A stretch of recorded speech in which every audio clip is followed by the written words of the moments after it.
Khususnya untuk hari ini kita akan menyampaikan tentang hasil penyidikan yang dilakukan oleh KPK terkait dengan dugaan tindak pidana korupsi dalam satu kegiatan penjualan dan pemasaran yang terjadi di PT Dirgantara Indonesia periode 2007 dan sampai dengan 2017. Pengadaan dan pemasaran ini dilakukan secara fiktif.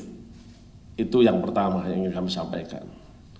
Yang berikutnya, kita tentu sangat prihatin dengan terjadinya beberapa kasus korupsi dan KPK tidak akan pernah berhenti untuk melakukan penindakan terhadap kasus-kasus korupsi.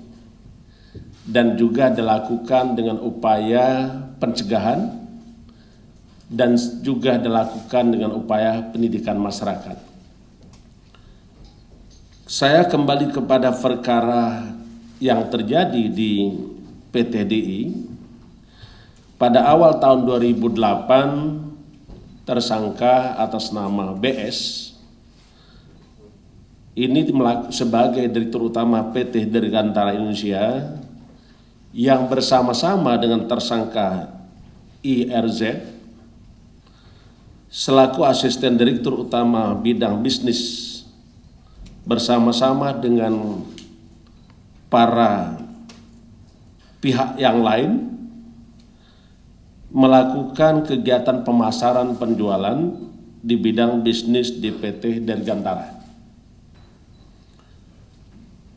Dalam setiap kegiatan, tentu tersangka BS sebagai Direktur Utama dan dibantu oleh para pihak bekerja sama dengan mitra atau agen untuk memenuhi beberapa kebutuhan terkait dengan operasional perusahaan. Dan proses mendapatkan dana itu dilakukan dengan pengerjaan yang sebagaimana tadi saya sampaikan, pemasaran dan penjualan secara fiktif. Ada beberapa pihak yang ikut di dalam proses tersebut dan tentu ini akan kita kembangkan. Kita akan kembangkan mulai dari apa yang sudah kita peroleh hari ini, kita yakini kita sudah melakukan proses penyelidikan dan penyidikan yang panjang sehingga kita menemukan alat bukti yang cukup sehingga membuat terangnya suatu perkara pidana dan kita temukan tersangka. Yang berikutnya, pada tahun 2008 dibuat kontrak kemitraan antara PT Dirgantara Indonesia yang ditandatangani oleh Direktur Aircraft Integration dengan Direktur PC. Beberapa pihak ada 6, PT Angkasa Mitra Karya, PT Bumi Loka Tegar Perkasa, PT Abadi Sentosa Perkasa, PT Niaga Putra Bangsa, dan PT Selaras Bangun Usaha. Atas kontrak kerja mitra tersebut, seluruh mitra yang seharusnya melakukan pekerjaan tetapi tidak pernah melaksanakan pekerjaan berdasarkan kewajiban yang tertera dalam surat perjanjian kerjasama. Itulah kita menyimpulkan bahwa telah terjadi pekerjaan fiktif. 2011 PT Dirgantara Indonesia baru memulai membayar nilai kontrak tersebut kepada perusahaan mitra.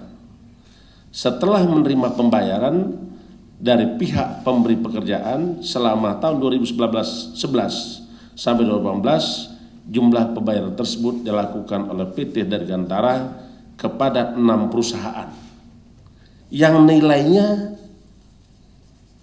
kurang lebih kalau kita jumlahkan 330 miliar lebih.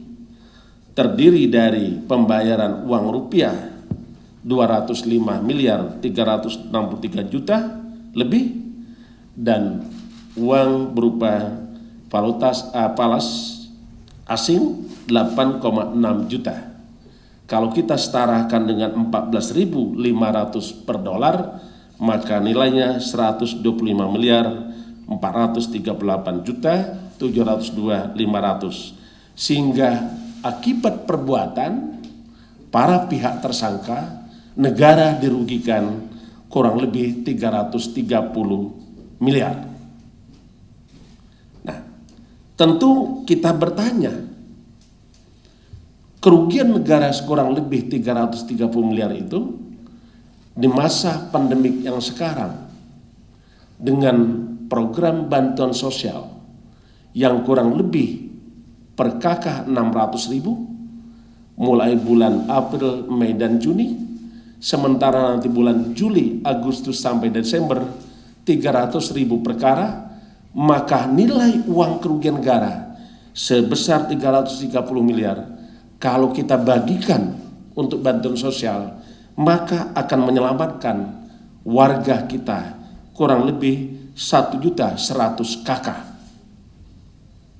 Jadi saya kira ini yang kita serius, ini yang kita kejar dalam rangka penyelamatan kerugian negara. Saya kira itu yang kami sampaikan. Yang selanjutnya, KPK sampai hari ini masih akan terus bekerja keras untuk mengejar beberapa kerugian negara tadi, tetapi pada kesempatan hari ini KPK sudah melakukan penyitaan properti dan pemblokiran uang tunai yang hari ini kurang lebih 18,6 miliar. Dan para pihak terlibat memang telah menerima uang tunai. Ini yang akan kita kembangkan dan kita akan sandingkan dengan tindak pidana pencucian uang. Saya kira itu yang ingin sampaikan. Kenapa?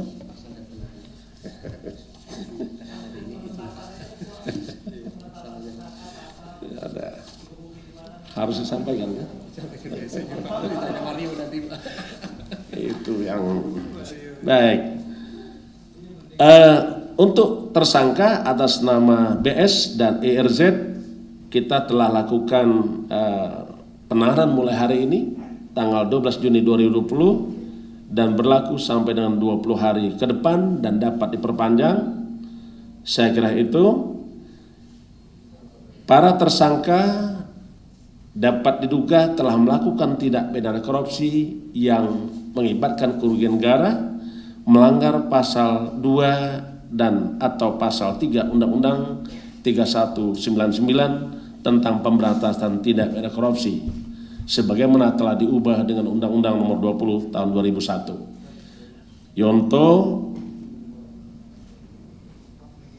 pasal 55 ayat 1 Kitab Undang-Undang Hukum Pidana. Saya kira itu yang ingin kami sampaikan. Terima kasih kepada rekan-rekan. KPK ada karena rekan-rekan ada. Rekan-rekan ada karena ada KPK. Terima kasih.